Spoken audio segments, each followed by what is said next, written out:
Buenos días, estamos en el programa Tu Salud Primero, en el Hospital Daniel Alcides Carrión.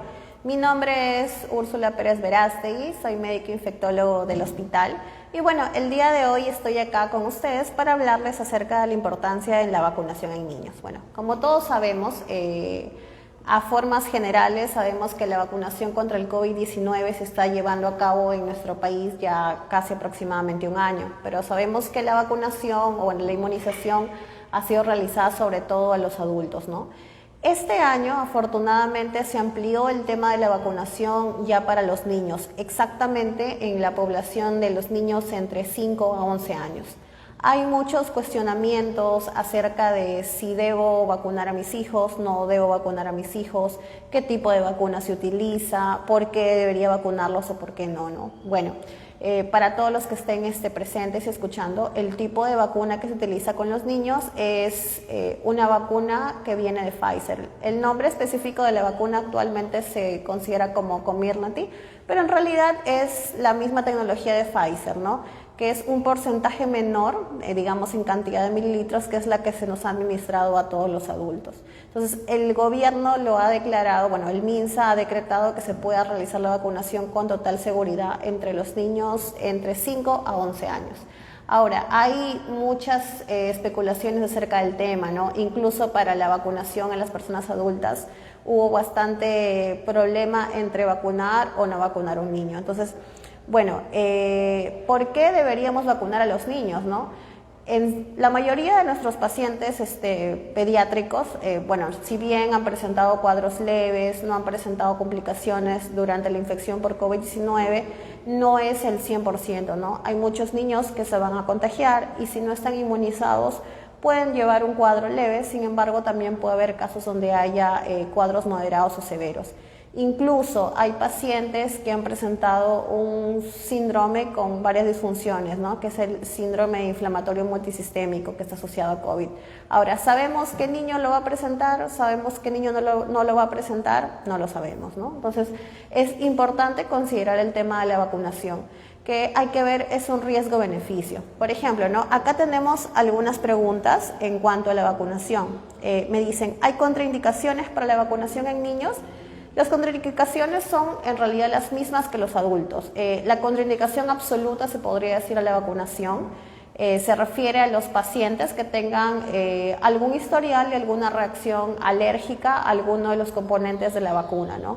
Igual que en el caso de los adultos. O una contraindicación relativa podría ser si yo tengo mi niño que de repente está con algún proceso respiratorio alto, en curso, no debería vacunarse en ese momento y se debería diferir el tema de la vacunación hasta que el paciente no tenga ningún cuadro agudo en curso, ¿no? Ahora, si por ejemplo estoy para vacunar a mi niño y de repente el niño tuvo algún accidente, alguna cortada, de repente tuvo una mordura de perro y es necesario de repente aplicar la vacuna antitetánica o aplicar la vacuna antirrábica o alguna de esas vacunas en el momento, ¿se debe diferir la vacunación por COVID? Sí, se debe preferir vacunar primero contra la infección actual y luego diferir la vacunación para COVID, ¿no? Entonces, acá me dicen, ¿qué se debe hacer ante la presentación de una reacción? Bueno, cuando vacunamos a los niños, la vacunación va a ser particularmente bastante parecida que los adultos, ¿no? Las reacciones esperadas son las reacciones sobre todo locales, no sé, que haya de repente algún eritema, dolor, ardor a nivel de la zona de la vacunación. Y puede presentarse entre las primeras 24 a 48 horas de repente síntomas generales, ¿no? Como malestar general, puede presentarse de repente alza térmica, tal vez dolor de cabeza. En estos casos, de acuerdo a lo que hemos visto, se puede utilizar paracetamol para la dosis del niño que esté de acuerdo a su peso, pero si es que usted ve pues no que la reacción persiste o que hay una reacción diferente que consideremos grave, se indicaría acudir pues a un hospital, ¿no? Entonces, por ejemplo, acá me dice, ¿qué sucede si la persona a vacunarse contra la COVID-19 tiene algún tipo de discapacidad? En realidad, cuando el ministerio estableció la vacunación en niños, incluso, bueno, se vio por grupos de edades de mayor edad a menor edad. Lo que se estableció primero incluso fuera que se vacunara a los niños con factores de riesgo, ¿no? O sea, con enfermedades que generaran un factor de riesgo dentro del grupo poblacional, ¿no? Fueron incluidos estos niños a la cabecera, ¿no? Como en el caso incluso de los adultos, ¿no? Entonces, si el niño tiene alguna discapacidad motora, auditiva, no hay una contraindicación para vacunación. Lo que tenemos que ver siempre es el riesgo-beneficio, ¿no? Algunas personas me preguntan a veces, doctora, ¿puede haber alguna reacción adversa severa con la vacunación? En realidad sí, pero el porcentaje es mínimo. O sea, a nivel mundial se puede decir, sobre todo en Europa, se ha llevado a cabo la vacunación con total seguridad. Y los casos reportados son mínimos, ¿no? de complicaciones severas. Entonces, bueno, si algún paciente me dice, ¿puede haber alguna complicación? Sí, pero es muy poco probable. Incluso se ha comprobado que la eficacia de la vacuna es bastante alta, se calcula en los estudios que es aproximadamente de un 90%, ¿no? O sea, siempre va a haber un porcentaje de vacunados que de repente no tenga la eficacia esperada. Pero hablamos también, ¿para qué nos va a servir la inmunización, ¿no? O sea, porque algunos pacientes me dicen, ¿esto quiere decir que con esto mi niño no se va a contagiar de COVID? Pues no, la vacuna lo que hace, o sea, la inmunización, ¿qué es lo que va a hacer? Es producir anticuerpos, y si es que yo llego a adquirir la infección, igual que los adultos, si es que se llega a adquirir la infección, es lo que se va a evitar es que el niño tenga un cuadro grave, un cuadro severo, que llegue, como les dije, de repente a una hospitalización, a una UCI pediátrica, o que desarrolle algún síndrome como los que les he mencionado, ¿no?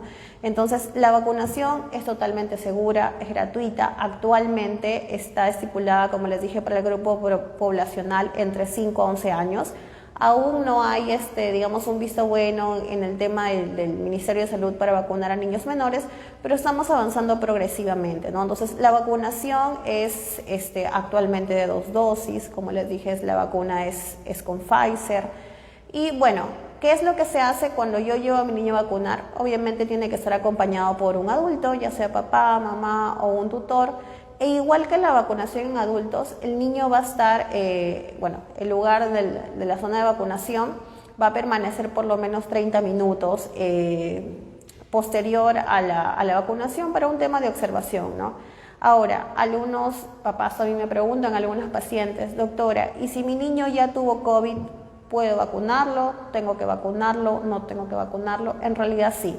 Pero acá el MINSA nos estableció algunos tiempos, ¿no? Por ejemplo, si yo tengo mi niño que estuvo con COVID, ¿cuándo debo vacunarlo? Si el niño ha presentado un cuadro leve, sin mayores complicaciones, la indicación de vacunación es 14 días posteriores al alta. Si el niño desafortunadamente de repente llegó a una hospitalización, llegó a una UCI pediátrica, tuvo un cuadro severo, cuando mi niño tenga un alta epidemiológica se espera aproximadamente 90 días. Ahora, si es que de repente tuvo un cuadro o la infección fue en medio entre las 2 dosis de vacunas, aplica para el mismo tipo, ¿no? O sea, no hay que comenzar de nuevo con las dosis de vacunación y no, como si comenzáramos de cero, no. Se aplica la vacunación de acuerdo al tiempo en el que estemos con los niños, ¿no? Y bueno, si tuvieran alguna pregunta, estoy dispuesta a responderles. Si hay alguna duda en cuanto al tema de la vacunación, como lo sabemos, se está llevando a cabo ya durante todo este mes, durante todo este año, en los distintos establecimientos de salud, tanto de Lima, Callao, como de provincias. Y como le digo, lo mejor es prevenir, ¿no? Sabemos que no podemos de repente frenar la pandemia por COVID-19, si bien los casos han venido bastante reducidos. Siempre les hacemos hincapié no solo en el tema de la vacunación, sino en el tema de prevención. Es importante mantener el distanciamiento social, todavía es importante el lavado de manos. ¿Por qué? Porque sabemos que si bien de repente nosotros tenemos a nuestros niños en casa, si aún no están estudiando, normalmente muchos de los niños que de repente llegan a los establecimientos de salud contagiados, son contagiados no necesariamente porque ellos se contagiaron, ¿no? Sino por el contacto con las personas adultas que viven con ellos, ¿no? Entonces, es importante seguir manteniendo las medidas de protección y en la medida de lo posible, ¿no? Si son niñitos que tengan patologías crónicas o que sean niños vulnerables, con mayor razón hay que cuidarlos, hay que protegerlos y hay que vacunarlos. Otra de las preguntas que también escuché bastante, me dijeron, doctora, ¿puedo vacunar a mi niño el mismo día de repente con la vacuna de influenza si le toca o con la vacuna de VPH? Estas son las dos únicas vacunas en las que en realidad se puede vacunar de repente o inmunizar el mismo día. No hay ninguna contraindicación para no hacerlo, ¿no? A diferencia de repente de otras vacunas que estén dentro del calendario nacional, si le toca la vacuna, no sé, para sarampión, para rubiola, ese tipo de vacunas sí se debe hacer por lo menos con una diferencia de 14 días, ¿no? O sea, si a mi niño le toca, según el calendario de vacunación, cierta vacuna y también quiero vacunarlo para COVID, no, hay que tener una distancia por lo menos de 14 días, a excepción de lo que sea influenza o que sea la vacuna de VPH que se le pone a las niñas de 10 años, ¿no? Por otra parte, no hay ninguna contraindicación para vacunar. La vacuna, como ya les dije, es segura, es eficaz y, bueno, nos ayuda a salvar vidas. Si hay alguna pregunta del público hablante, si es que no es así, les agradezco mucho por su tiempo y, bueno, estamos siempre dispuestos a servirlos.